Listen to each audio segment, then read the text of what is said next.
Hoy vamos a hablar de la palabra que comunica, y no piensen que es una tautología, porque la palabra, por lo regular, en la historia, atrapada en la historia, es una palabra para negociar, para ocultar, para engañar, y lo que menos tiene esa palabra es la comunicación. Pero en esta ocasión vamos a hablar de la palabra que comunica. Como siempre, abrimos el evento con la lectura de un poema. Poema a la palabra. Amo a la palabra como amo a Dios, a mi Dios. Recuerden que soy agnóstico. Amo a la palabra como amo a Dios, a mi Dios, como amo a la vida misma. La palabra es divina, es el don de Dios, es la voz de la vida. Sin la palabra la vida no tendría expresión inteligible. Pero cuidado, yajos, no hablo de la palabra maldita, de la palabra mentirosa, de la que oculta y la que engaña, y desde la cual se pacta con el diablo ególatra del lobo de Jobes. No, hablo de la palabra espejo del alma, ingenua y espontánea, fresca y linda como todos los niños. Hablo de la voz de la vida, la auténtica, la original, la sincera consigo misma, fiel a ella y solo a ella y no al tiempo y a la memoria. Hablo de la palabra sin compromisos, históricos o políticos, éticos o morales, con nada ni con nadie. Hablo de la palabra sin sí o sin no absolutos. Hablo de la palabra sin miedos, sin pesadumbres, sin lamentaciones. Hablo de la palabra todo valor, siendo dura o siendo tierna. Hablo de la palabra sin un solo defecto, ni mucho menos el peor de todos, la memoria. Hablo de la palabra solo fiel a la vida y no a la historia. Para llegar a donde yo quiero llegar en esta reflexión, necesito la concentración de ustedes en el grado máximo. Se tienen que distensionar, tienen que soltarse. Quiero que estén muy desprevenidos, pero muy atentos a todas las lecturas. Empezamos con la lectura poética, la lectura en el crubito, allá en la cima de la palabra, donde se toca la palabra con la música. Pero ahora vamos a tener prosa poemada, y pasamos de la prosa poemada a una prosa reflexiva y psicoanalítica. Le vamos a hacer un psicoanálisis a la palabra, psicoanálisis en el sentido irresponsable, y la palabra irresponsable en el sentido bello de su significado, irresponsable como es la literatura, que no tiene compromisos con la historia para cambiar el mundo. Ese psicoanálisis está también con ese piso, en ese contexto. Es un psicoanálisis que le abre las entrañas a la palabra y que la examina con muchísimo cuidado. El escalpelo está afinadísimo, está filosísimo. Van a ver ustedes cómo corta la palabra para mirarle la entraña, y van a ver ustedes emociones y sentimientos, y sobre todo van a ver una palabra vívida, una palabra que se toma la realidad, la hace suya. Y no solamente se toma la realidad, sino que desaloja a la realidad. ¡Qué poder tiene la palabra! Pero por desgracia, no es el poder que yo busco, que yo quiero como poeta, el poder de la palabra que comunica. No, la palabra es perversa y la palabra nos termina tomando a nosotros también. Y nos enajenamos en la palabra y terminamos creyéndole a la palabra, y la palabra nos trastoca sentimientos y emociones. Y terminamos creyendo en esos sentimientos y en esas emociones en gracia a la palabra y a toda su perversión, a toda esa fuerza perversa que ella tiene. Pero los estoy preparando para que escuchen las lecturas. Tengo que leer un segundo poema que es de mi propia cosecha, que acabo de leer, es mío propio, y este también hace parte de esta obra se llama Dios o la nada. Y es un antipoema para hacerle honor a Nicanor Parra, el antipoeta. El antipoeta, poeta mayor, porque qué maravilla de poeta es ese hombre. No solamente porque escribe versos encantados y porque está para ganarse el premio Nobel, sino porque la vida de él es poética, más no poder. Tiene 100 años y si viera cómo se goza la vida y cómo se mantiene él todavía en el filo de la gracia, de la mordacidad, de la gracia de la ironía, cómo se burla todavía de él mismo y de todos los asuntos de la historia, que son tan serios, o intentan serlo fallidamente. Este poema se llama Antipoema a la mentira. Mentira, maldita víbora, cancerbera de 7 cabezas, carcelera vigilante del niño que todos llevamos dentro, por culpa de tu verde y viscosa sustancia ególatra, movemos nuestras lenguas solo para vomitarla. Maldita puta culpable de todo, mezquina, quieres hacernos creer que discreción y prudencia son cuanto aparentan ser y no simplemente eufemismos de la hipocresía. Maldita siempre cobardemente quieres hacernos callar las cosas, silenciarlas o peor aún, deformarlas y negarlas, aunque tengamos que ahogar en ese empeño nuestra propia dignidad. Hete tu cosecha pútrea, la apariencia.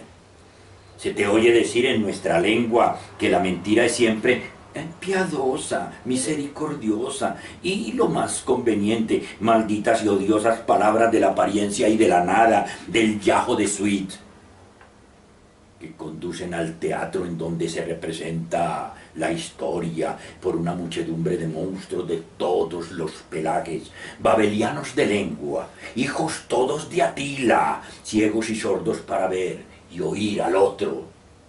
Víbora maldita que ha condenado a la normalidad a aplaudir su viscosa esencia ególatra. Mentira. Tú que les pones tus condiciones a los niños para ser adulto. Tú que no eres capaz de mirarte a solas al espejo. Tú que manejas el autoengaño como el mejor de los prestidigitadores, logrando que el hombre niegue su insignificancia y su complacencia en ella.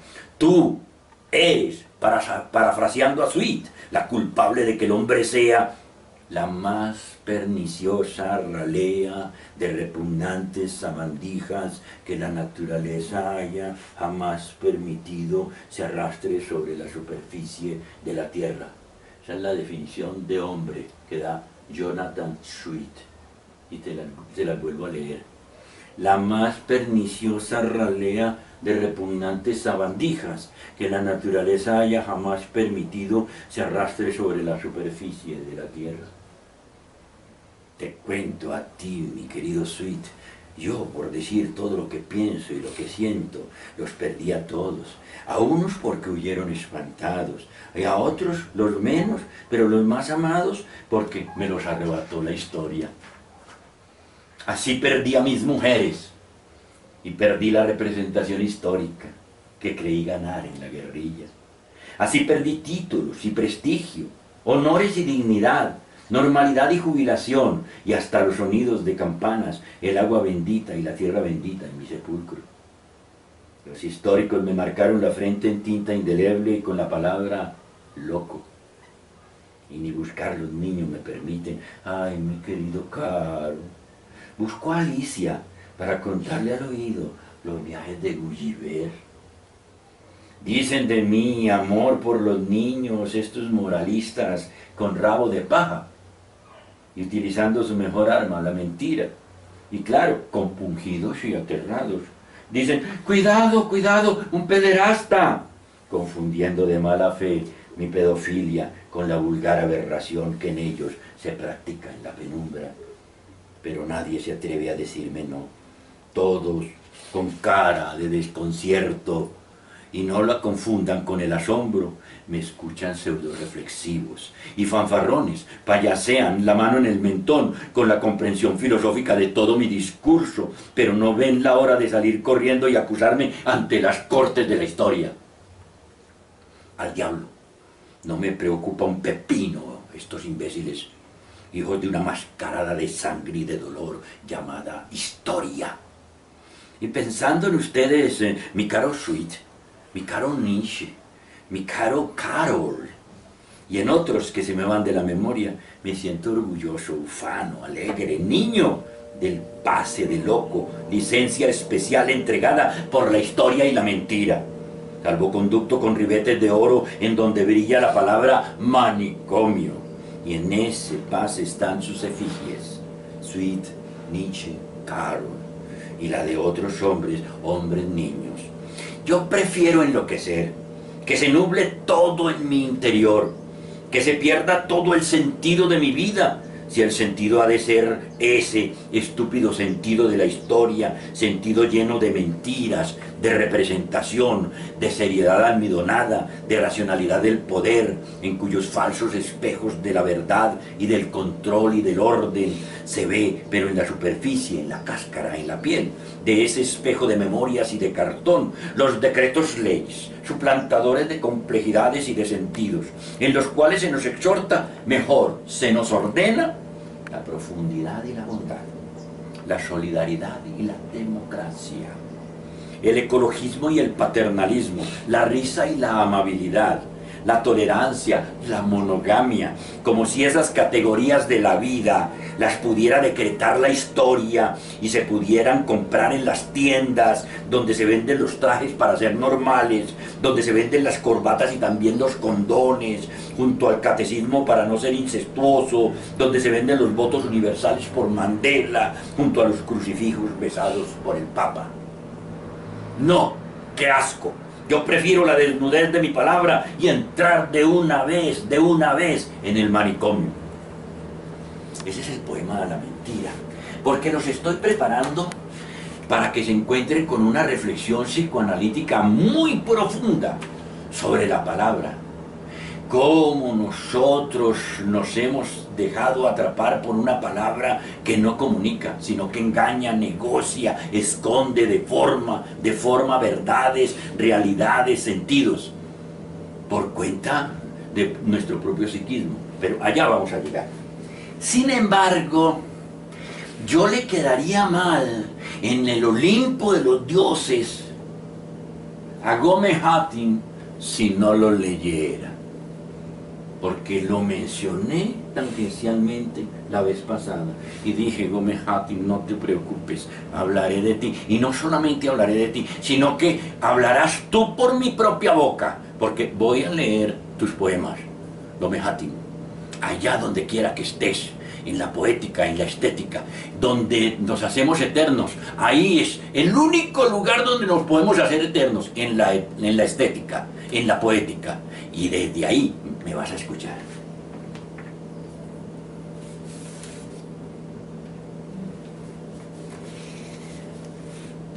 Poema tuyo, Gómez Hattin. Conjuro, los habitantes de mi aldea dicen que soy un hombre despreciable y peligroso, y no andan muy equivocados. Despreciable y peligroso, eso ha hecho de mí la poesía y el amor.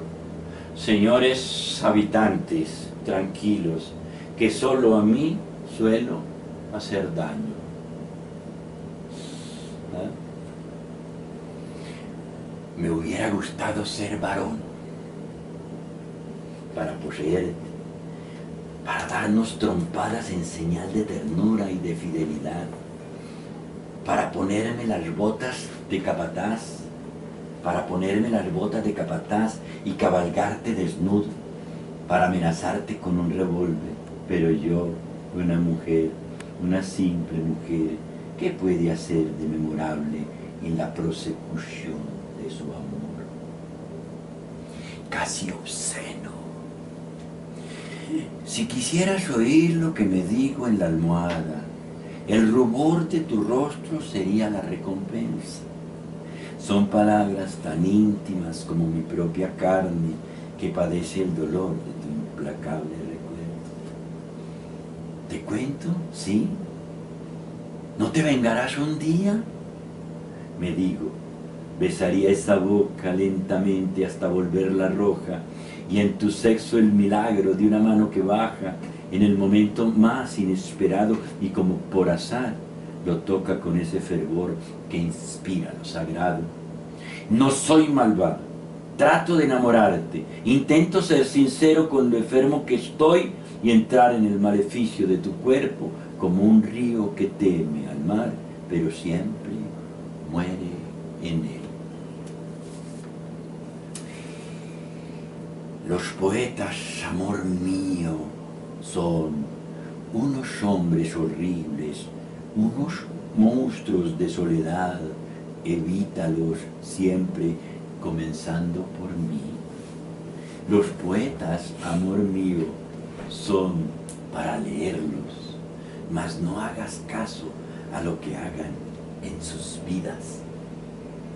Gómez Hattin murió en las calles, vagabundo, trashumante, miserable, mendigo, un habitante de la calle. Gómez Hattin, uno de los grandes poetas que hemos tenido nosotros, que está guardado en la memoria de la historia de la poética y de la literatura colombiana, y muere atropellado por un bus urbano.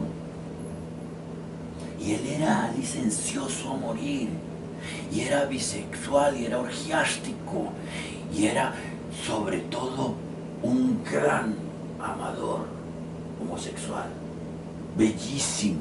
Entonces lo encerraban a cada rato en un manicomio, no lo dejaban en santa paz, hasta que un buen día se le tiró a un carro.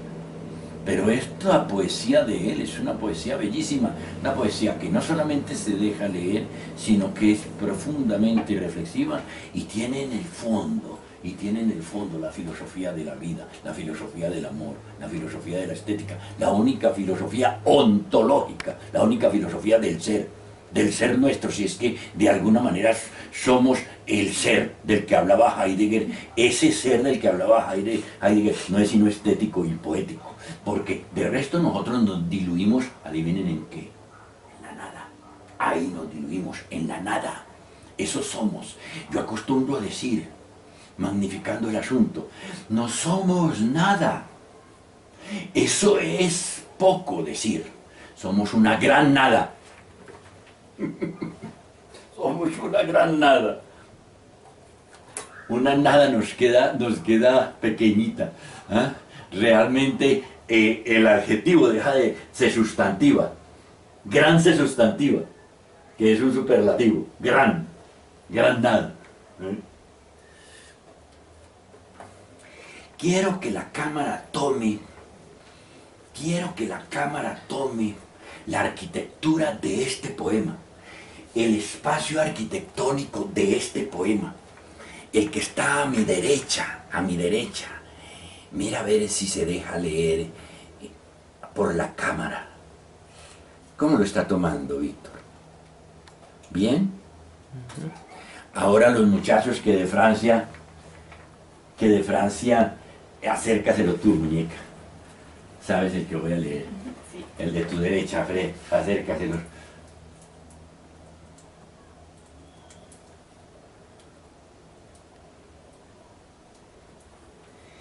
La arquitectura espacial de la palabra.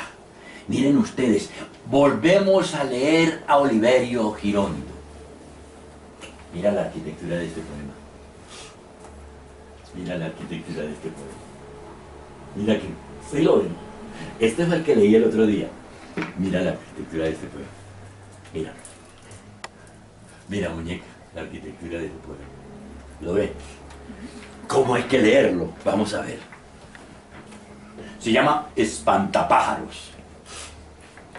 Espantapájaros. Yo no sé nada. Tú no sabes nada. Usted no sabe nada. Él no sabe nada.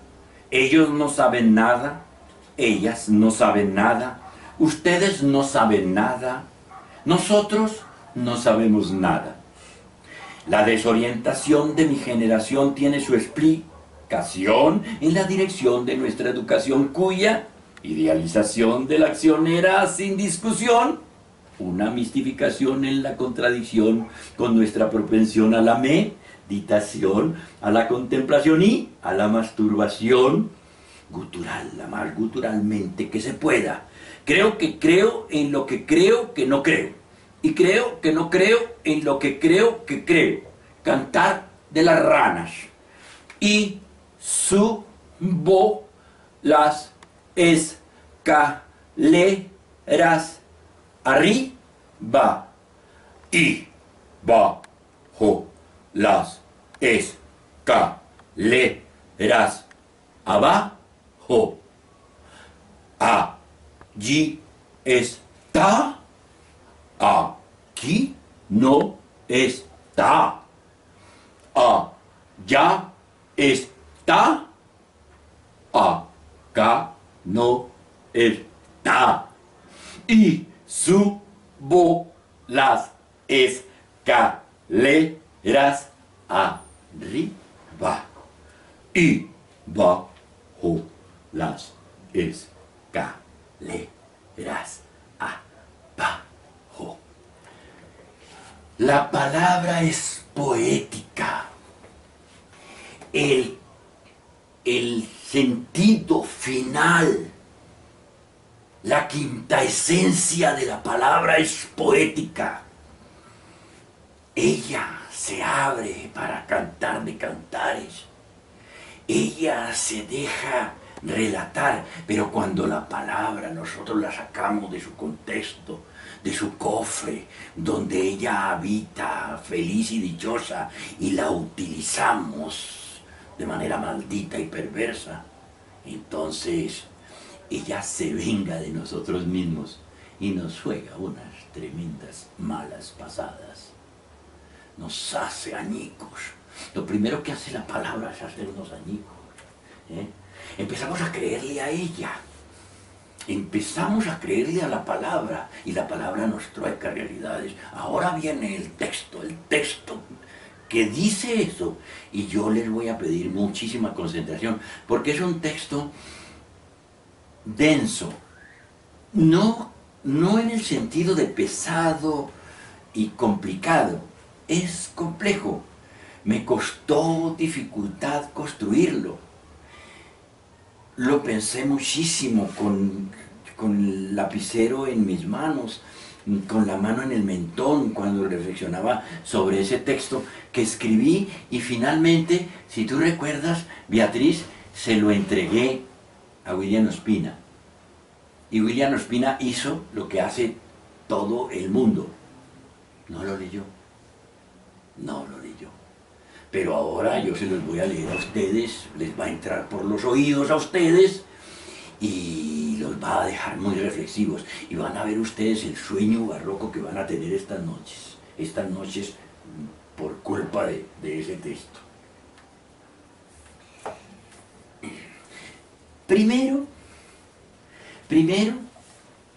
acercándome a ese texto, a esa oda, que es una carta que yo le escribí a un poeta, y ese poeta lo estoy descubriendo ahorita, se llama William Ospina, pero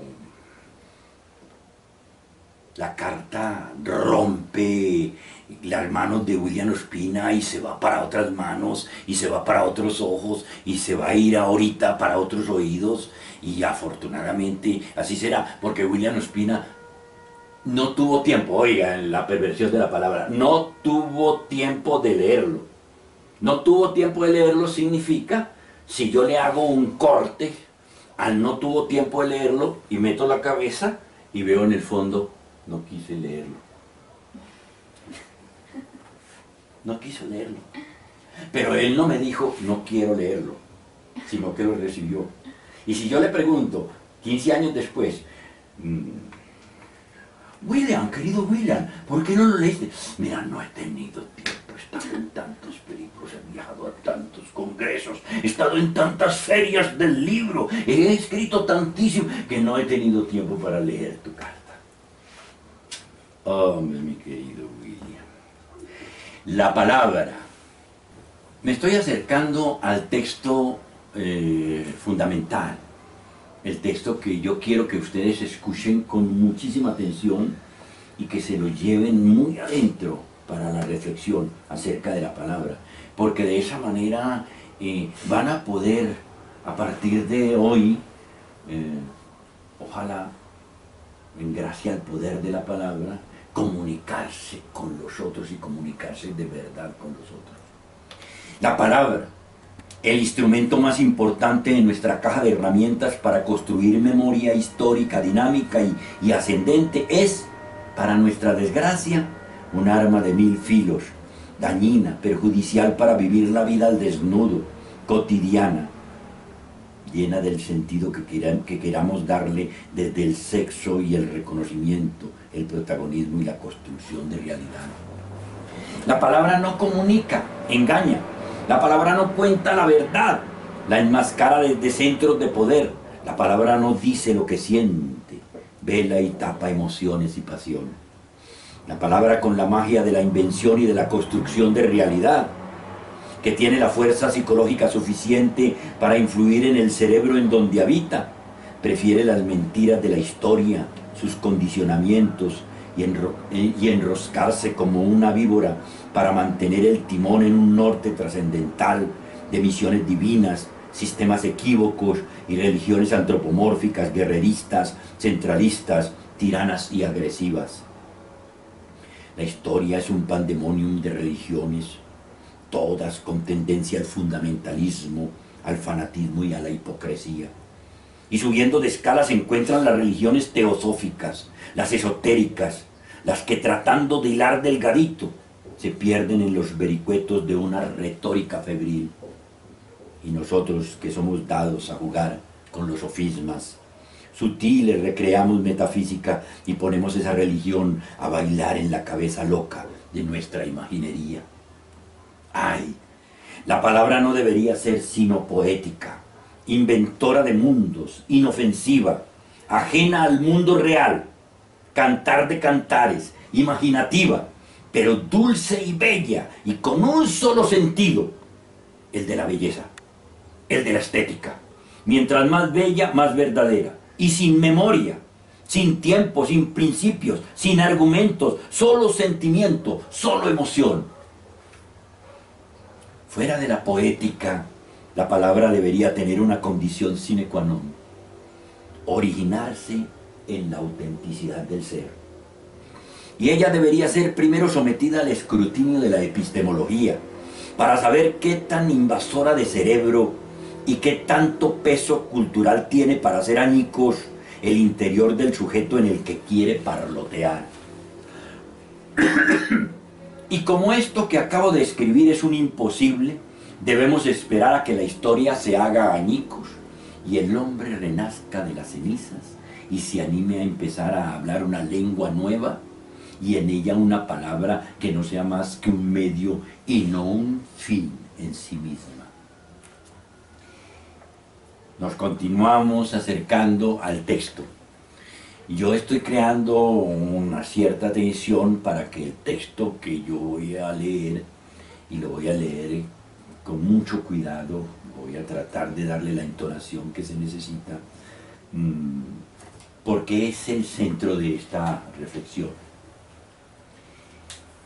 Nos estamos acercando a ese texto, al texto que yo puse en manos de William Ospina. Pero antes de acercarnos a él, para acercarnos y preparar el oído, escuchemos la perversión de la palabra. La palabra que engaña, la palabra que oculta, la palabra que deforma, que negocia. No tengo dinero. No tengo dinero quiere decir no quiero darle dinero. Pero no se lo digo así para evitar una agresión. No se lo digo así porque la sociedad no lo permite. No se lo digo así porque la palabra no está para decir la verdad, sino para taparla, pero darle a entender sin que el otro pueda hacer nada. No pienso sino en ti. No pienso sino en ti. No pienso sino en ti. Mentira, mentira, pura mentira. Yo no pienso sino en ti quiere decir que tú no quieres oír que pienso en otras. Quiere decir que yo no me quiero decir con palabras que también pienso en otras. Quiere elevar a la condición de única a alguien tan insignificante como yo mismo, tú. Pero yo no pienso sino en ti. Es un flatus vocis. No dice nada. Yo no pienso sino en ti, y como no pienso sino en ti, pienso deseándote. Pienso convenciéndote que soy el mejor. Pienso haciéndote el amor. Pienso en un teatro erótico en donde estás tú desnuda y yo flirteándote. ¿Qué pienso de ti al pensarte? ¿Cómo pienso en ti al pensarte? ¿Y por qué pienso así? Eso sí no te lo digo. Hola, ¿cómo estás? Pero por dentro le estoy diciendo, hijo de puta, cómo te odio, la bronca que te tengo, malparido, qué bueno que te murieras. La palabra tapando mis emociones, escondiendo mis sentimientos, vaya paradoja. Yo no le puedo decir con palabras que lo odio, que es un malparido, que no lo quiero ver ni en pintura. Y no solo me lo aguanto, sino que le finjo con la palabra sentimientos hipócritas, mientras él hace lo propio. Estás dejando de ser niña. Estás dejando de ser niña quiere decir que tetas tan grandes tienes. ¿Cómo será ese coñito? Ya estás para pasarte por las armas. Qué rico tenerte, ya eres una putota. Pero todo eso lo pienso. Lo que digo es, estás dejando de ser niña.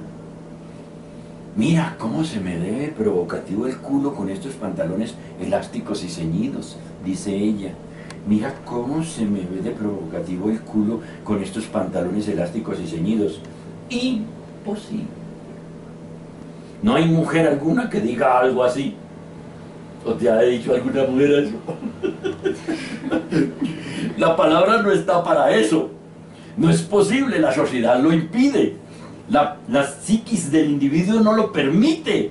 Y solo un loco como yo puede decirlo, y en un contexto de escritura creativa. Que al principio tengo que decir que es una novela y que fue escrita por un loco que murió en la silla eléctrica. Quiero darte el último adiós. Quiere decir, iré al velorio para ver cómo quedó. Le desfiguraron la cara. Uy, quedó bien feo. Mi curiosidad morbosa me lleva a la sala de velación y a mirarlo con cara compungida. Sin embargo, yo digo, quiero darle el último adiós. Eso es lo que digo, la palabra. Tenía que ser negro. Tenía que ser negro. Dice un morenazo criticando a esa raza y burlando con la palabra el color de su propia piel. Da risa. Un negro no se quiere ver negro y con la palabra se excluye de los de su raza porque es achocolatado. En defensa de mi dignidad. En defensa de mi dignidad. Daniela es una niña de 22 años y yo un anciano de 60. Tuvimos una relación amorosa con acceso carnal incluido. Yo no era capaz de penetrarla casi nunca y ella se me entregaba como la mujer estatua. Una entrega pasiva, como quien dice, tómame, soy tuya, haz lo que quieras, pero sin aporte alguno de su parte. Pensando a profundidad del asunto, si yo no fuese tan confuso, concluiría, convencido, que ella no me gustaba, y esa razón sería suficiente, pues mis penetraciones fracasaban, no tenían consistencia, eran blandas y mi pasión muy fría. Pero no. Yo quería hacer la mía, tenía el desafío de acceder a ella total y completamente, era mi reto. No me bastaba con 3 o 4 veces en 20. Quería tomarle el pulso, la medida, y que el acceso carnal fuese completo y regular. Nunca lo fue. Poco importaba que en el fondo no me gustara, que no me atrajera en lo físico y en lo químico. El reto tocaba mi tonto orgullo, mi identidad, mi egolatría, y frente a ese monstruo no hay nada que hacer. Ese tonto quiere ganar a toda costa y no hay inteligencia que valga. Así que armado de la palabra, con su poder de construcción de realidad, me fui lanza en ristre y le dije que su entrega de estatua me obligaba a defender mi dignidad. y que la única manera de hacerlo era perder la erección en el momento siguiente a la penetración, y con él a medio despertar yo no podía eyacular. La palabra cumplía su torcido propósito. Era más ofensivo para ella decirle la verdad, no me gustas, que decirle me gustas, te amo, pero defiendo mi dignidad a toda costa. Caramba. Y estamos llegando al texto que se llama, aquí en este documento, Carta a un poeta, el poder de la palabra. Cuando yo escribí este texto, jóvenes, cuando yo escribí este texto, que es sintético, no tiene más de, para ser exacto, va de la página 90, va de la página 90 a la página 100, tiene 10 páginas, tiene 5 hojas, pero es sintético. Sin embargo, en el momento en que yo lo escribí, que lo escribí hace por ahí unos 15 años atrás, consideré que estaba escribiendo, déjenme ser inmodesto,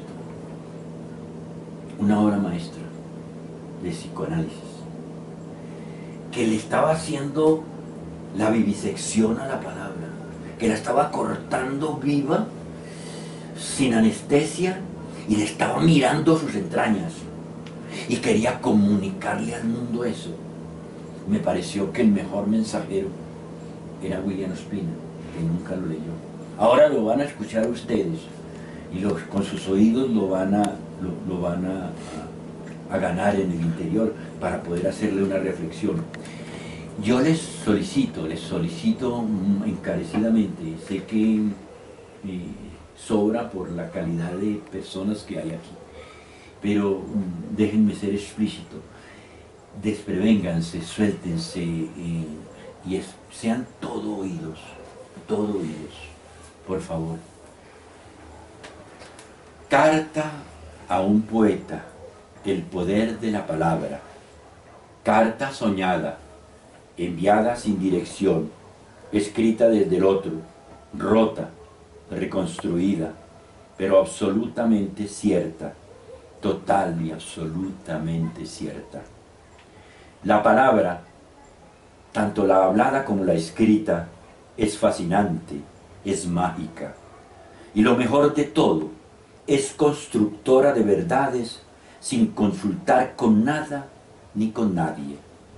No lo hace con el objeto, el mismo que puede ella crear o recrear.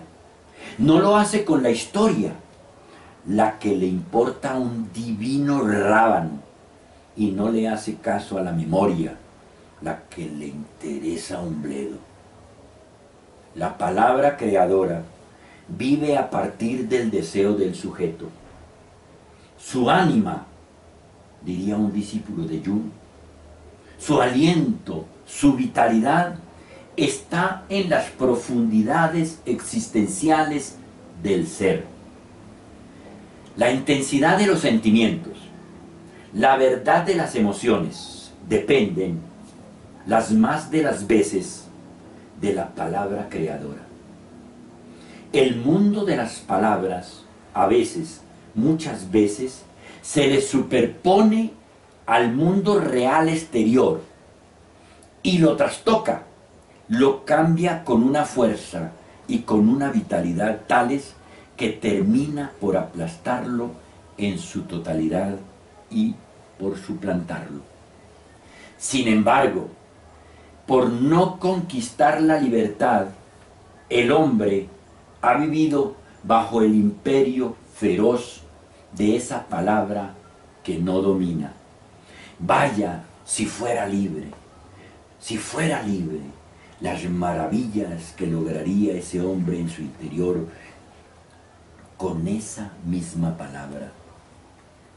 Pero advierto desde ya, que esa palabra esclavizante no es la mentira, no. La mentira es apenas un apéndice del mundo convencional y depende de morales y de éticas, de cultura y de costumbres, de leyes y de normas, y además habita en la superficie, la mentira. No, en este ejercicio, la palabra creadora es una categoría filosófica compleja y profunda, misteriosa y llena de magia. Aquí la palabra no solo representa los mundos y construye los modelos, sino que los inventa y atrapa las ideas para imponérselas al sujeto que las emite. El sujeto, entonces, termina siendo un prisionero de sus propias palabras.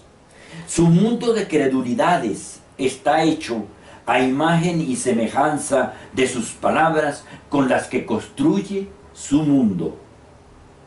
Pero, preguntémonos, ¿ese sujeto ama? Vamos a ver, ¿ama verdaderamente a su padre? ¿A su madre? ¿A su esposa? ¿A sus hijos? ¿A su querida? ¿A su país? ¿A su pueblo? ¿Los ama? Él mismo no lo sabe a ciencia y conciencia cierta, si se para en mientes a pensarlo dos veces. Por lo demás, nunca se hace esas preguntas. ¿Para qué? Ensimismarse para darse cuenta de que es un náufrago de sus propias palabras y que ellas le construyen un mundo, el que realmente no sabe si es el mundo que él quería o no, es desastroso. Y lo mejor es dejar las cosas como están y por consiguiente dejar reinar al verdugo, la palabra. Tomar conciencia del poder de la palabra y saberla absolutamente libre y hacedora es descubrir la anarquía. Voy a leer este párrafo porque este párrafo a mí me impresiona. Y yo lo construí, pero cada que lo leo como lector me impresiona. Tomar conciencia del poder de la palabra y saberla absolutamente libre y hacedora es descubrir la anarquía paradojal del orden cósmico, del orden vital, y por qué no decirlo, del orden histórico. Liberal, conservador, amado, amador, patriota, nacionalista, ¿qué es todo eso? En el fondo no somos nada de eso, simplemente les creemos a nuestras palabras para acomodarnos a un contexto y pare de contar, pues de lo contrario sería la locura. Pero ¿acaso la locura no es la máxima expresión de la libertad? ¿O el suicidio no es la máxima expresión de la libertad también? ¿No es acaso en el punto del silencio liberador en donde se tocan Occidente y Oriente? No fue por eso por lo que Sócrates dijo sabiamente: solo sé que nada sé. ¿No fue por eso? Sí, en efecto, todas esas dicotomías se confunden cuando descarnamos la palabra. El último círculo expresivo de la palabra es el círculo de la creación. El último círculo expresivo de la palabra es el círculo de la creación. Es el mundo desde donde la palabra funda su imperio de realidades creadas para confundir, apabullar y desplazar el otro mundo, el mundo del en sí. Pero antes de seguir adelante, déjeme decirle, mi querido poeta, recuerden que esta es una carta a un poeta, mi querido poeta, que toda esta reflexión no me compromete sino a mí. Es mi visión del mundo y nada más. Sin embargo, dicho esto, pregunto, ¿quién es el que no puja en diferentes estilos por tratar de imponer sus verdades como las últimas y decisivas, por no decir absolutas? Ahora hablemos de quién esto escribe. Rompí la promesa, poeta, perdóneme la vida. Yo soy un caos. Todo cuanto sé de mí mismo, y lo sé con absoluta certeza y claridad, es que en el fondo de mí, en el fondo de mi ser, reina la confusión en emociones y sentimientos. Pero aseguro que saberlo, mejor sería decir comprenderlo, es la única manera de ser libre. Porque casarme con una doctrina, con una verdad, con una emoción, es aniquilar la verdad. Perdón. Porque casarme con una doctrina, con una verdad, con una emoción, es aniquilar la libertad. Fue lo que quise decir, la libertad. Así las cosas, todas. Así las cosas todas. Doctrina, verdad, emoción, las quiero.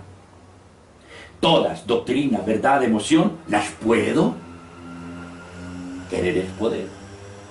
Basta un llamado al último círculo de la palabra y se opera el milagro. Lo que no sabe esta palabra creadora es que yo conozco su juego. Quizás eso sea también mi perdición para poder conquistar el sentido de la vida, por lo menos el sentido dentro del contexto de la normalidad. La anarquía, digo, es la última voluntad de la libertad. En el fondo del ser está el misterio. Desde el misterio se operan el deseo, la emoción, el sentimiento, y la palabra brota para sofocarlos a todos, confundirlos, deformarlos, magnificarlos, pero nunca para expresarlos simplemente. La palabra tiene un fin que trasciende su propio origen y su sentido práctico, y es crear realidad interior. Y en el mundo de la normalidad sí que pasa esto. El normal acude a la palabra para engañarse a sí mismo, para ocultarse de sí mismo, para huir de sí mismo. Con la palabra le ha llegado a él, y a él en su relación con el mundo, la orden de ser bueno, doctrinario, creyente, monógamo, no incestuoso, varón o mujer, heterosexual, no homosexual, no racista, solidario, serio, trascendental. En el fondo, nada de eso somos en la realidad. Pero la historia hace milenios se metió por ese camino por medio de la palabra. Y aquí estamos con una memoria llena de mentiras, con héroes cuyas vidas construimos de leyendas que se sostienen en el poder de la palabra, que se sostienen en el poder de la palabra mitificante, y con una moral y una ética que se burla en la oscuridad del inconsciente u oscuridad de lo prohibido. ¡Ay! ¿Cuántos normales pasan la vida sin hacer contacto con la realidad mágica y misteriosa por culpa de la palabra que les ha construido otro mundo lleno de limitaciones, deberes, representaciones y tonterías, y cuyas caras no son sino dos: bueno o malo, blanco o negro, amigo o enemigo, yo o él? Pero la palabra no está para eso. La palabra es para jugar. La palabra es, en su quinta esencia, es simplemente poética. La palabra es para liberarnos, no para esclavizarnos. La palabra es para nuestro regocijo. Es arma de locura. Son alas de libertad. Pero si no dominamos la palabra desde el interior de nuestro ser, seremos entonces sus Pinochos, y la palabra nos hará de madera, rígidos, a imagen y semejanza de los tontos, de los normales, de los mediocres, y su tonta vida será la aburrida historia de las representaciones normales entre buenos y malos. La palabra lo es todo, es verdad, pero no lo es todo para sofocar nuestra libertad. No lo es todo para hundirnos en unas fronteras estrechas y artificiales. No, la palabra lo es todo para permitir recrearnos hasta el infinito, para ser múltiples, para encarar y vencer cínicamente algunos de nuestros seres abyectos, tristes, limitados y tontos, que todos llevamos dentro por naturaleza. En el mundo de la inmediatez y de la ignorancia, donde viven casi todos los hombres, la poesía es casi tanto como una tontería. Es puro romanticismo, un ejercicio inútil del espíritu, una rica pérdida de tiempo. Pobres diablos, pobre tonto quien piense así. Ese tonto no sabe, no puede saber, no tiene cómo saber que la poesía es la mejor realidad de todas. Que la realidad poética es la única que le da sentido a la vida. Y veámoslo por vía de un ejemplo sencillo. Recuerden que esto es psicoanálisis. Esto es prosa poemada porque en su forma está bella. Pero en el fondo encuentran ustedes una reflexión psicoanalítica. Y yo ahí es donde quiero que estén. En la reflexión psicoanalítica. Con esa mirada psicoanalítica que todos pueden lanzar sobre este asunto tan delicado como es la palabra. Escuchen esto. Que la poesía es la mejor realidad de todas, que la realidad poética es la única que le da sentido a la vida, y veámoslo por vía de un ejemplo sencillo. En poesía, mi mujer es la más bella. Allá está mi mujer. Para ustedes es un monstruo, para mí es la más bella. Miren ustedes. En poesía, mi mujer es la más bella. La palabra la nombra la más bella. Y si yo lo digo no solo con la palabra, sino con autenticidad y entusiasmo, la magia obra en mí y en mi mujer. Entonces se convierte ella en la más bella, en esa otra realidad que es la percepción extraordinaria.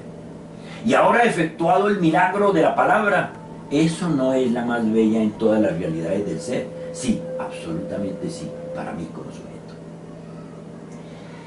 A propósito, ángulos, puntos de vista, puntos de vista. Son expresiones que vienen a cuento para habilitar esta o aquella teoría, esta o aquella apreciación. Pero la verdad es una. Todas las expresiones distintas no son más que matices de una fuerza viva que las contiene a todas desde el fondo y les permite su expresión. Y esa verdad no pertenece al mundo epistemológico de las verdades, por lo menos de las conceptuales. Y si no, veamos estos puntos de vista. Atención, porque aquí esta abstracción tan densa se les va a revelar, les va a dar luces para comprender lo que yo estoy tratando de decir. Y si no, veamos estos puntos de vista. Dos intelectuales se encuentran y discuten sobre la verdad de sus argumentos. Uno de ellos, arguye que la historia, por ejemplo, no es una pendejada, sino por el contrario, esplendor y gracia, y que no podemos vivir sin la historia. Somos históricos, dice, por nuestra condición racional y por nuestra memoria, y no por nuestra voluntad, alega el primer intelectual. El otro intelectual arguye que la historia es el soporte de una gran mentira, y esa gran mentira es el hombre mismo, construido por él a imagen y semejanza de un ser ideal imposible, improbable e inexistente.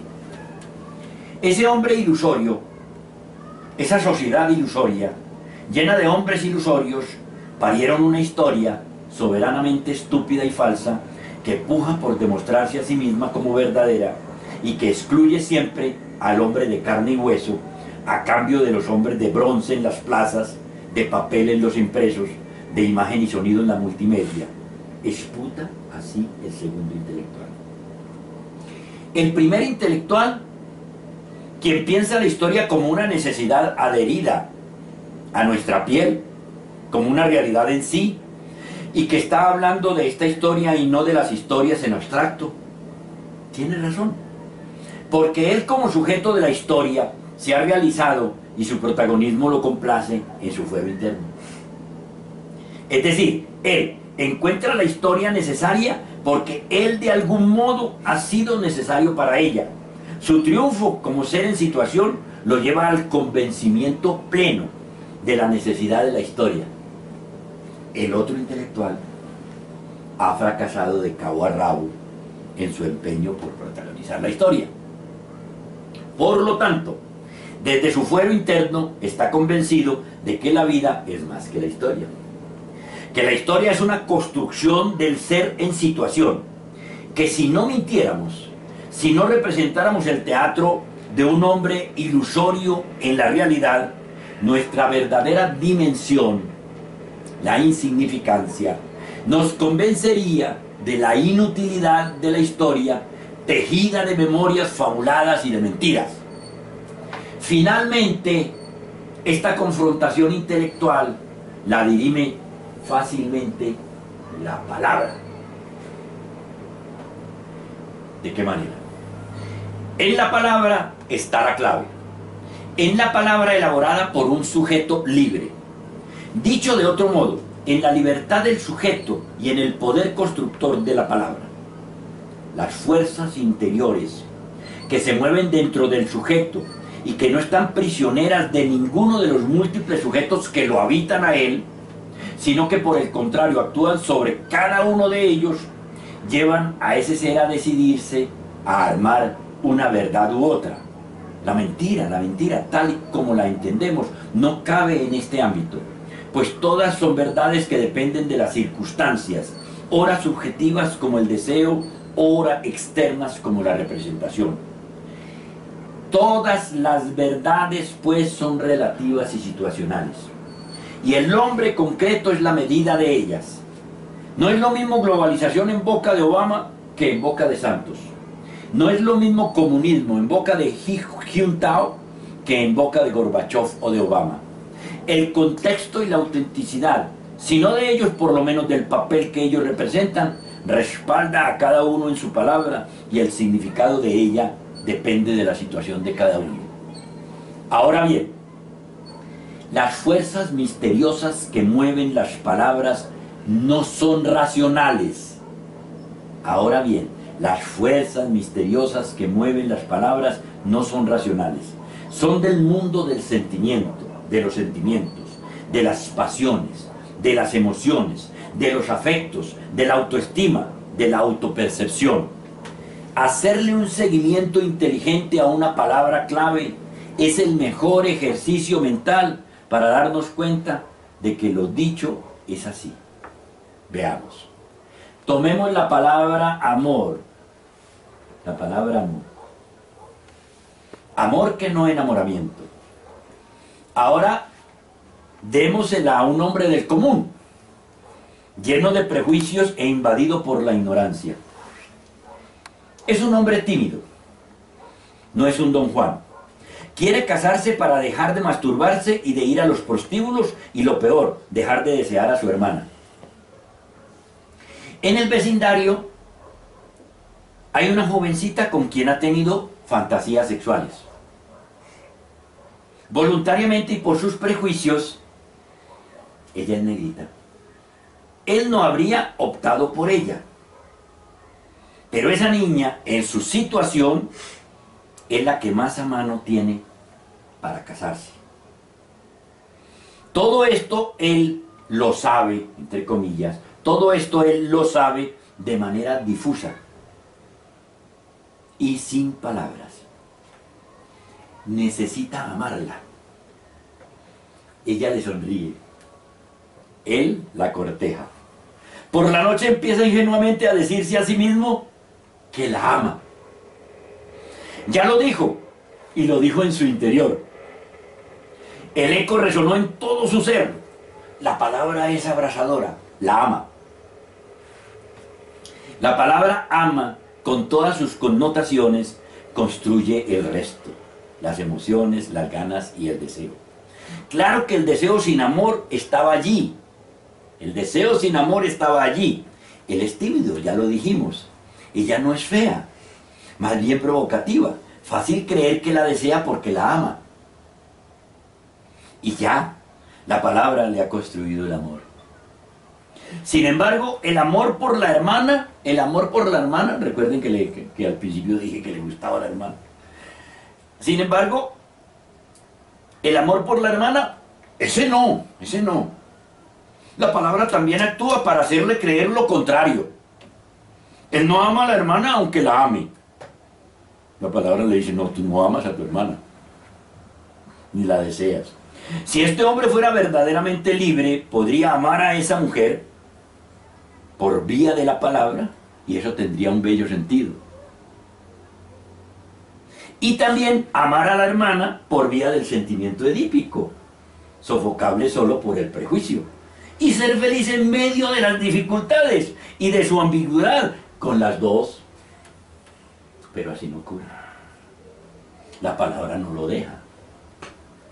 La palabra lo pone a amar a la que desea, ¿no? Pero la otra, como es la hermana, entonces solamente, ni siquiera la desea. Y se cruza palmadas cuando lo piensa y cuando se le viene el deseo y la palabra la deseo. Sí, alto ahí. ¿Cómo llama el hombre a semejantes gestos existenciales? ¿Acaso no lo llama anarquismo? Sí, anarquismo. Una palabra que significa un sinnúmero de cosas. Una palabreja que no han dejado desarrollar. O que cada que se expresa la asfixian los moralistas, los suprarracionalistas y los normales de todos los pelajes e investiduras. Pero ¿sabe usted, querido poeta, que todos los sabios son anarquistas de pensamiento u obra? La libertad es pura anarquía, la vida lo es, el cosmos lo es. Volvamos a la esencia de esta reflexión, la palabra. Alguien me dirá, ¿por qué la palabra? ¿Por qué no la idea? Ah, no. Eso sí que no. Es la palabra que habla, la palabra que dice de sí muchas cosas, que encarna ideas, emociones, sentimientos, pasión, que hace reír, llorar, anhelar, desear, entristecer. Es la palabra cuya realidad es ella misma. No son filosofías, ni doctrinas, ni idearios, no. Es la palabra que inventa realidades y mundos fenoménicos y psicológicos. Es la palabra con todas sus gracias. Es la palabra que gesta mundos, que se alimenta del exterior en un solo momento, el primero de su existencia, para luego crearse y recrearse a sí misma, generando para siempre realidades inmensas, sin depender para nada ya de su origen. Veamos.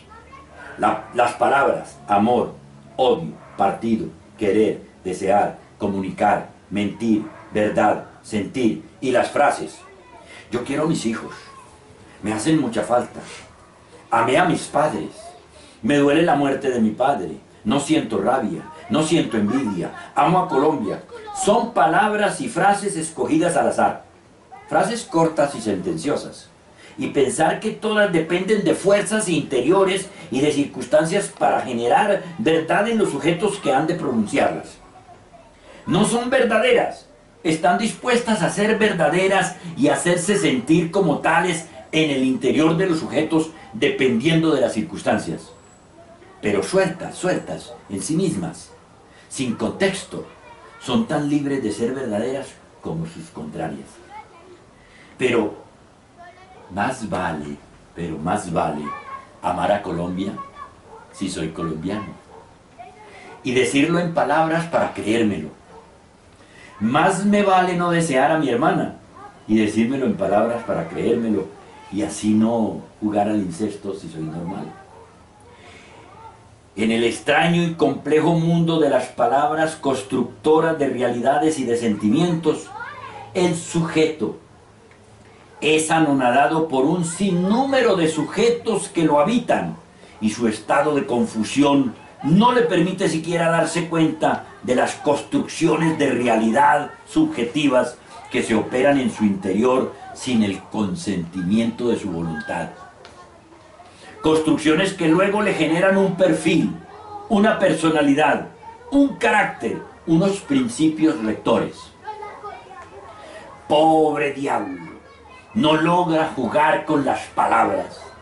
Las palabras juegan con él y lo convierten en un saltimbanqui de sus propios miedos, de sus propias dualidades, normalidad y mediocridad. Pero el convencimiento pleno de nuestra insignificancia, la certeza de ser prescindibles para la naturaleza, como diría Cioran, y la profunda convicción de la vida como un juego, nos lleva a la libertad plena, desde donde todo es opcional, todo es posible, todo es permitido y todo es irremediablemente efímero. Leo de nuevo ese párrafo porque ahí lo comprime todo como un balín de síntesis poderosísimo. Pero el convencimiento pleno de nuestra insignificancia, la certeza de ser prescindibles para la naturaleza, como diría Cioran, y la profunda convicción de la vida como un juego, nos lleva a la libertad plena, desde donde todo es opcional, todo es posible, todo es permitido y todo es irremediablemente efímero. Y esas categorías en la expresión ontológica de nuestro ser, como un ser para la muerte, hacen todas nuestras construcciones frágiles y relativas. Solo un tonto las tomaría verdaderamente en serio, pero solo un ignorante, un docto de la ignorancia, se suicidaría por esto, al darse cuenta que la vida no es seria, como la pensamos estúpidamente cuando dejamos de ser niños, y que no lo es por nuestra condición, y que para colmo de males, escuchen esto, los misterios de la vida y de la muerte, de Dios y de la nada, solo los podemos enunciar y declararnos impotentes para develarlos.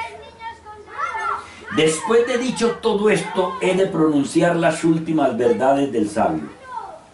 Amad solo a una mujer. Amadla exclusivamente a ella. Dejad que la inteligencia guíe ese sentimiento. Ella, la inteligencia, en su sabiduría, sabe que basta con una a quien se desee plenamente para amarla con exclusividad. Es lo mejor, lo más inteligente, lo más fácil. Respaldad este gesto con la inteligencia y protegedlo con la autenticidad, el ingenio y la comunicación plena. Amad a vuestros padres, a vuestra patria, a vuestros hijos. Y si para amarlos es necesario echar mano de las palabras, no lo dudéis un instante. Vuelvo y leo las dos líneas. Amad a vuestros padres, a vuestra patria, a vuestros hijos. Y si para amarlos es necesario echar mano de las palabras, no lo dudéis ni un instante. Deciros a vosotros mismos: amo a mis padres, amo a mi patria, amo a mis hijos. Que si no es así y no está el sentimiento contrario, la palabra en alas de la libertad y respaldada por vuestra autenticidad, se encargará de construir ese sentimiento. Y no engañéis a ningún ser de vuestro universo afectivo. No engañéis a ningún ser de vuestro universo afectivo. Y por último, no poseéis de Dios. No poseéis de Dios. Que a pesar de todo y por mucho que pujéis, nunca, nunca podréis comunicarlo todo al otro.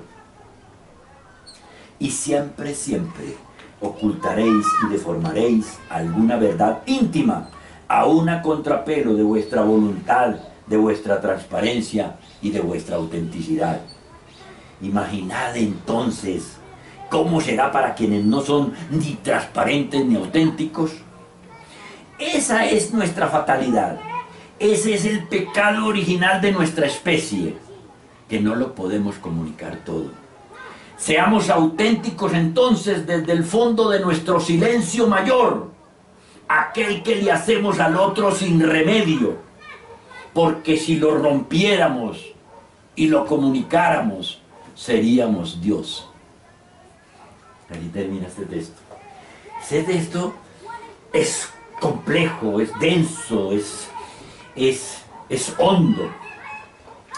Depende mucho para comprenderlo de saber el peso que tiene la autenticidad para yo poder comunicarme con el otro.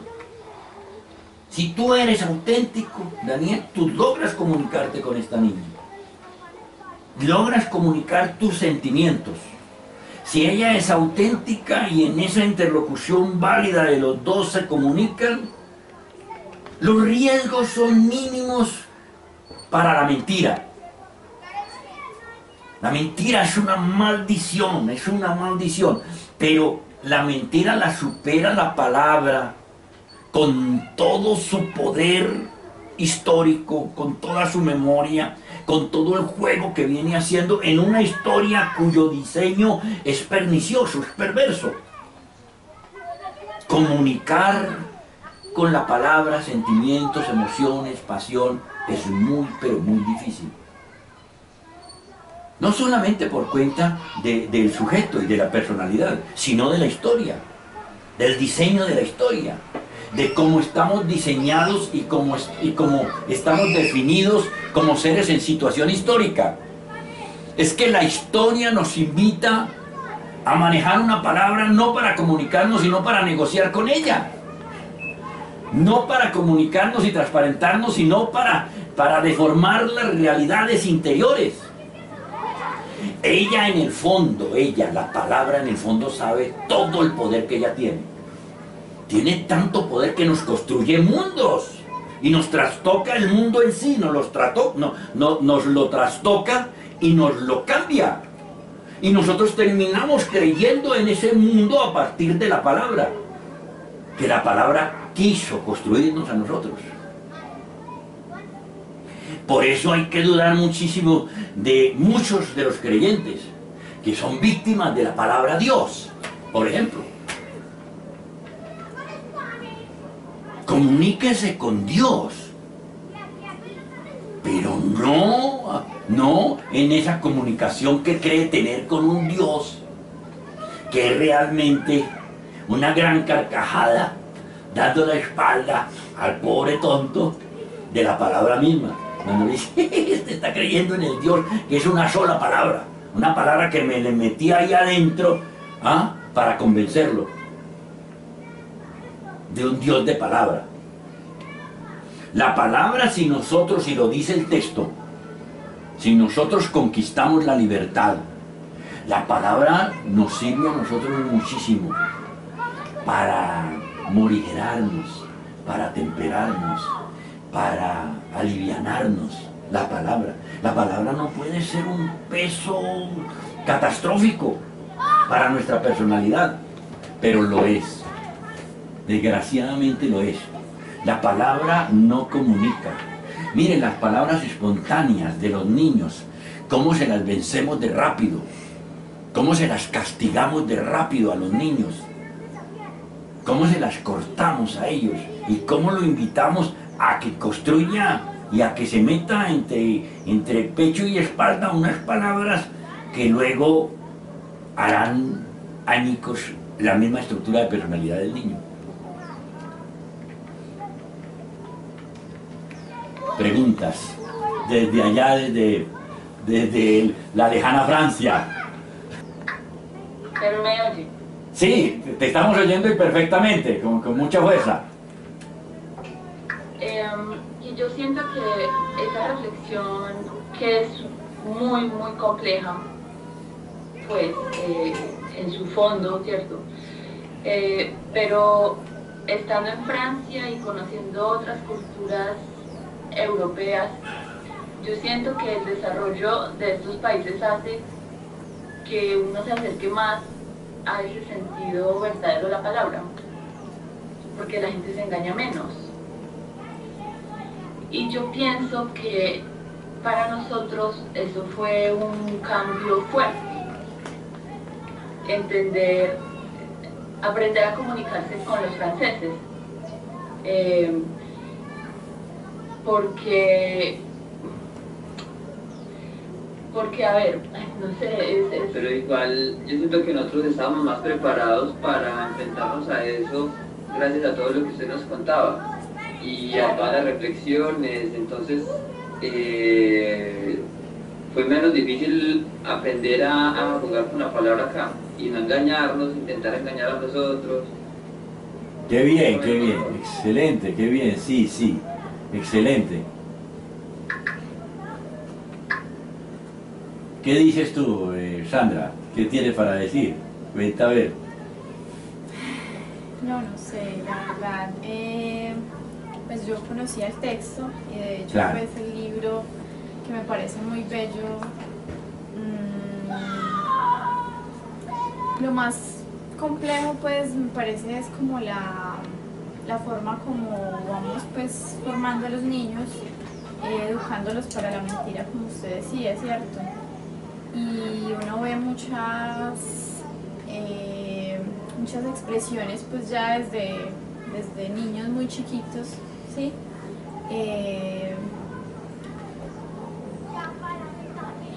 Es que no sé cómo decirlo, pero o sea, así como usted decía que el hombre utiliza pues, la palabra cierta para engañar, para mentir, para eso, digamos que desde los niños uno logra percibir eso y uno siempre se da cuenta que no es ni siquiera pues algo de los niños, sino como de los padres, porque uno en ellos ve esa malicia del adulto, ¿sí?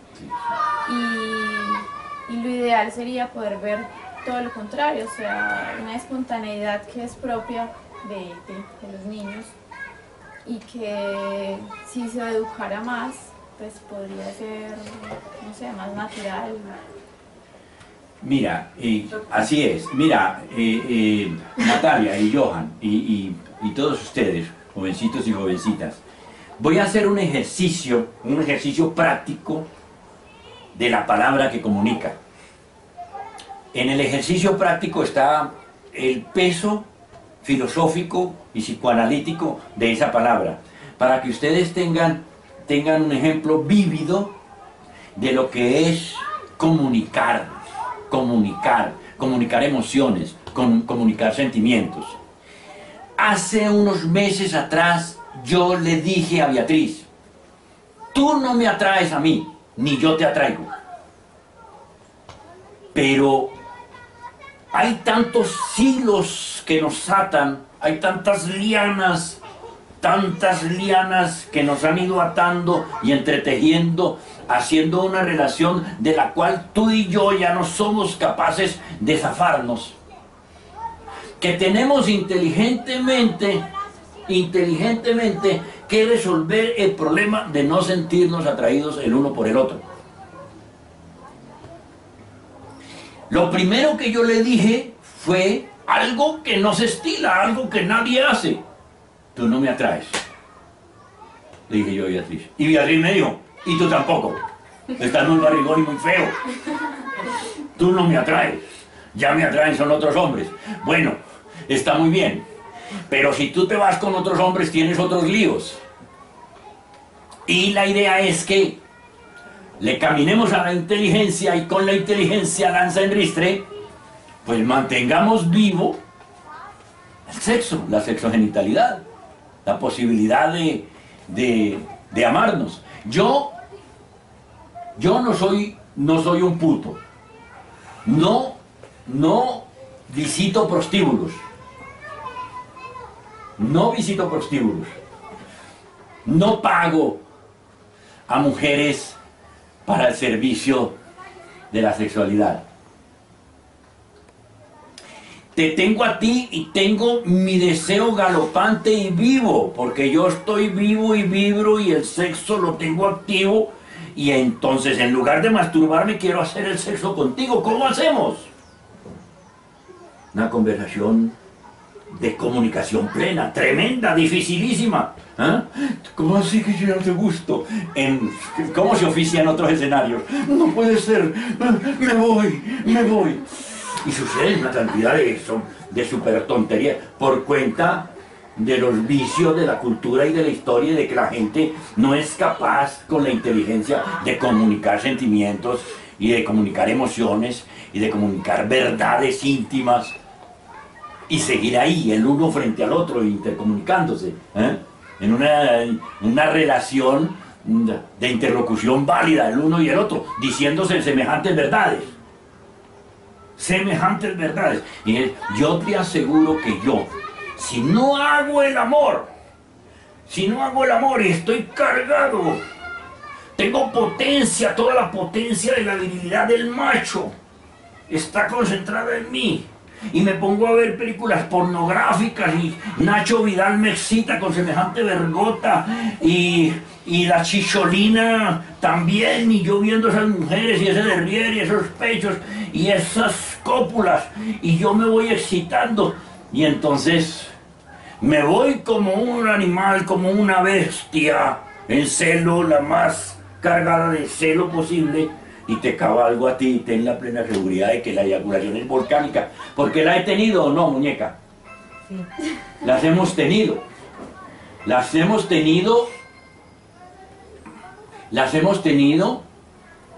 y han sido espléndidas, ¿o no?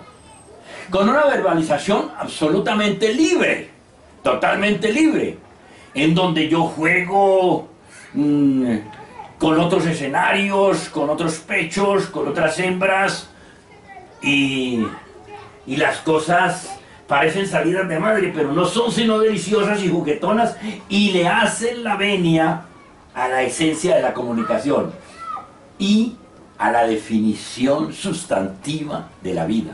La vida es un juego y nada más. Ahí lo dice el texto. Yo leí un párrafo y lo volví a leer porque me pareció que era quinta esencial, ¿recuerdan? Y en ese párrafo digo, bueno, si yo le pongo mucha seriedad al asunto, no puedo hacer estas gracias, no las puedo hacer. Pero es el juego en el bello sentido de esa expresión, alcanzando el significado en la realidad de nuestra insignificancia, para poder comunicarme con ella y complacerme con ella y que ella se complazca conmigo. Y si yo soy capaz de llevar a Beatriz, que es una mujer que no tiene cultura, que no tiene academia, a que la inteligencia silvestre se abra también para que eso sea así, yo me le quito el sombrero a Beatriz, porque Beatriz se me entrega a mí, y se me entrega, las razones por las cuales se me entrega como hembra, las razones pasan por los 20 años que hemos compartido. Los 20 años. Son 20 años con muchos avatares, con muchas contingencias, con muchas vivencias, unas ricas y espléndidas, otras borrascosas y duras. Pero eso nos ha entretejido y ha creado una relación que nos supera a nosotros dos. Y ella, por esa relación, se me entrega. No necesita tanta filosofía como yo para entregárseme.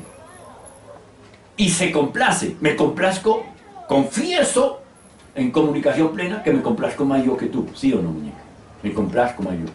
Ella me complace a mí, pero yo no soy capaz ya de llevarla a una complacencia donde yo quisiera llevarla. Por eso ella tiene abierta, y sigo comunicándome, tiene abiertas las opciones hacia afuera, las que ella quiera. Y yo no voy a ir a desgarrarme las vestiduras, ni lo voy a ir a cruzar a palmadas, ni lo voy a ir a decir por qué se lo está dando a fulano o a sotano o a perencero. Cuando está buscando complacencia, está buscando placer orgánico en ese animal sexuado que hay ahí en ella. Y si yo no logro complacerla a ella, yo entiendo perfectamente que ella derive hacia otro hombre que pueda complacerla como yo no la complazco. Y yo entiendo perfectamente eso. Ahora, yo le advierto a ella, mira, el individuo con quien vas a hacerlo, tienes que ser lo suficientemente inteligente para que ese individuo, con los prejuicios que tiene la historia y la cultura, no vaya a pensar que tú ya eres de él. Y entonces se me crea a mí un problema, es verdad, que con ego.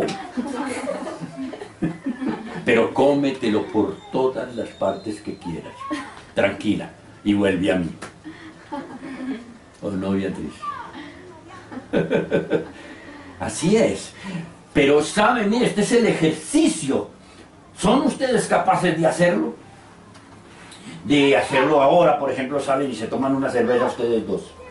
Y tú le dices, me pareces muy linda, pero hay otras que me parecen más lindas que tú. Sin embargo, es contigo con quien estoy saliendo. Y tú mismo le dices eso. Pero yo quiero, en una experiencia loca y experimental, soñarme un Niágara de ébano así de grande, que te lleve una cabeza de estatura. Y tú diciéndole eso y él todo aburrido. ¿Ah? Eres demasiado blanco y lampiño. Yo quiero un Niágara barbado, etíope, bien bello. ¿Ah? Con una verga inmensa. ¿Ah? Y él sí, linda, pide otra, pide otro vino. Que no te cruce. Es decir, una comunicación en donde se rompen esos esquemas. Dime, ¿quieres decir algo? Pues con todo eso que en lo que escudriñamos de repente, pienso en la honestidad, humanidad y animalidad.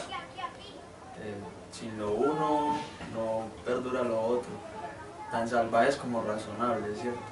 Ni lo uno sobre lo otro, pero la palabra hay que sacralizarla de nuevo como la poesía, no parezca mera idea de románticos y utópicos.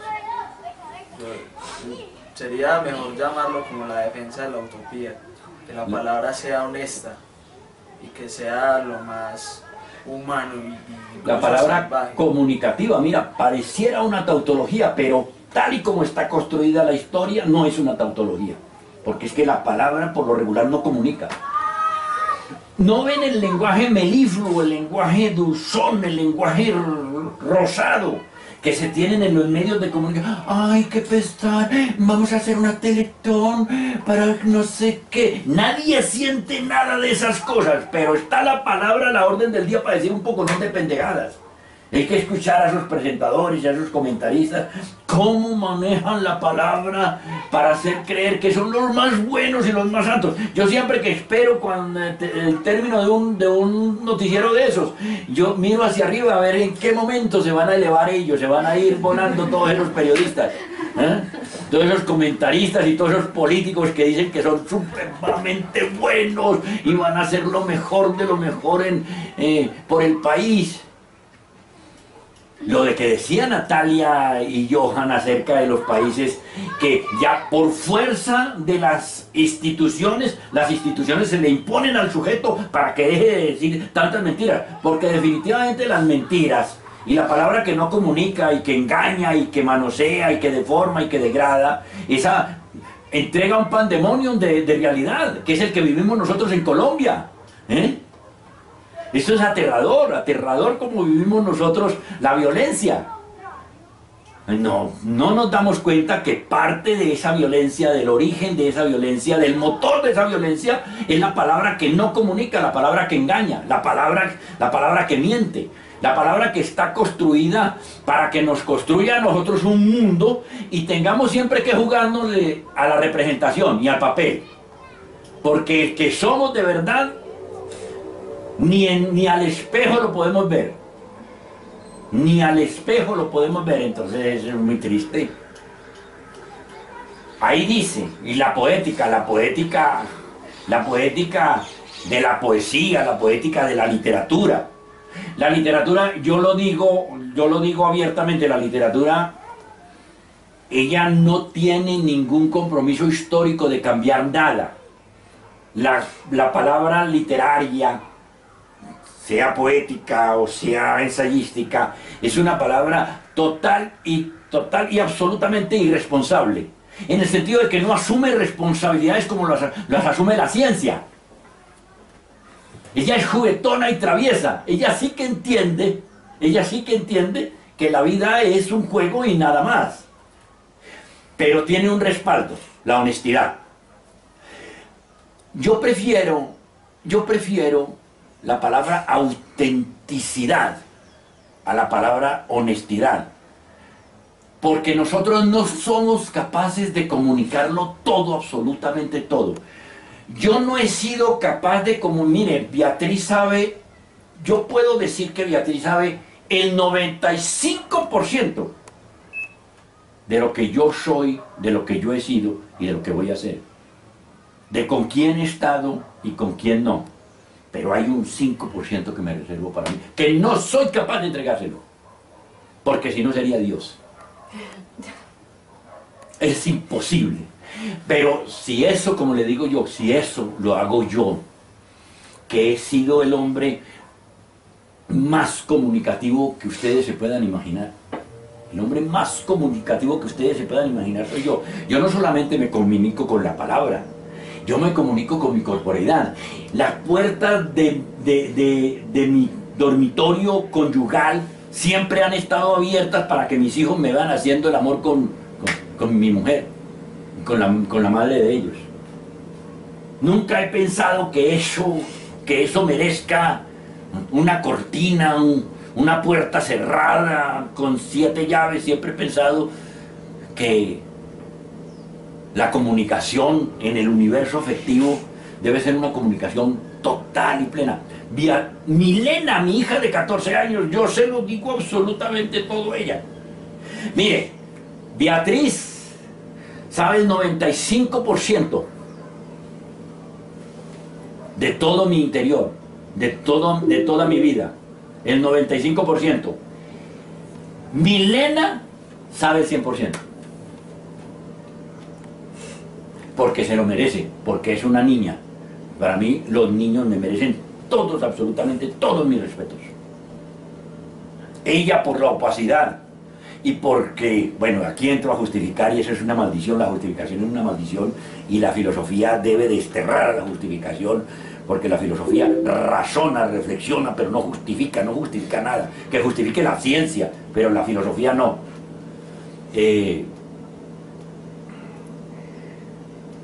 Milena sabe el 100%, porque los niños a mí me merecen absolutamente todo mi respeto y yo soy transparente, yo soy como de vidrio para ellos. Y para Milena he sido siempre así. Justifico que el 5% que le falta a Beatriz saber de mí, lo justifico tontamente. Libro la responsabilidad ahí. El 5% es por la incapacidad por falta de la cultura de ella comprender ciertas cosas. Entonces, si le cuento esto, mejor dicho, se indigesta y ya de mitad. Entonces, para que no se enferme, no se lo cuento. Pero es una justificación y es una justificación tonta. Es muy difícil, pero el intento no debe ser fallido. Y la invitación de esta reflexión, jóvenes, la invitación de esta reflexión no es sino a que ustedes sean lo más auténticos que puedan, lo más comunicativos que puedan, por lo menos en sus universos afectivos, por lo menos con los seres que están empezando a querer, que están empezando a amar, con quienes van a tener sexo. El sexo es tan supremamente importante. No hay cosa que más rabia me dé a mí que un individuo entre en el espacio vital de una criatura, de una mujer, un hombre, entra con mentiras y lo único que está pensando es en yacer con ella, en copular, y entonces le mete cualquier cantidad de mentiras para llevarla a la cama. Y después, hecho el asunto consumado, le pega una patada en el trasero. El asunto. A mí me molesta muchísimo la mentira. Yo he utilizado el lenguaje enfático y directo. El lenguaje enfático y directo para acercarme a una mujer. años pasados, en años pasados eso era lo que yo hacía. Tú me encantas, linda, a mí me gustaría hacer el amor contigo. Me encantas como para hacer el amor y no más. ¿Eh? Pero te molesta que te diga eso, entonces se creaba el despelote por estar diciendo una verdad de esas. ¿Eh? Y la otra también pensando, yo lo único que quiero es comérmelo. ¿Eh? Tampoco estoy pensando que va a ser el padre o la madre de mis hijos, nada de esas cosas. Pero comuníquelo, intente comunicarlo.